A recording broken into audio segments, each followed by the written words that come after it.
The Vampire jet, the latest thing in aircraft, when it first flew in 1945. Yet only 3 years later, when de Havilland stopped building them, they were already out of date as frontline fighters. But Vampires may continue to fly for many years, because they could become executive jet transports for wealthy businessmen. A full-scale mock-up of the new plane's fuselage has already been built. In turning it from a fighter into a passenger plane, it's been this part of the airframe that has required most redesigning. And now that the fitting out of the mock-up has been completed, building of the first prototype can begin.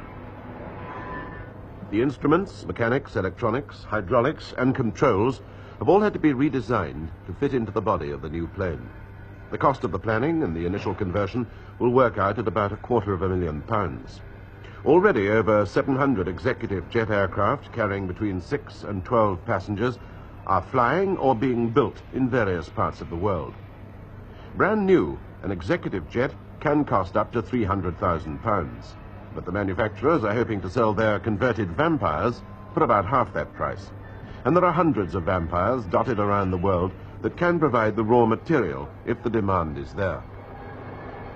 A more powerful engine will also be fitted. The chief reason for choosing the Vampire rather than any other obsolete jet fighter was because of its twin booms, which meant that the engine and fuselage were not attached directly to the tail. This made stretching it from a 2-seater to a 6-seater much easier. The modifications have meant building what is virtually a new plane. When they're finished with it, it will look something like this. It'll be bigger and heavier, but it will still look like the old Vampire fighter. And if development continues at its present pace, it should be ready for its first flight later this summer.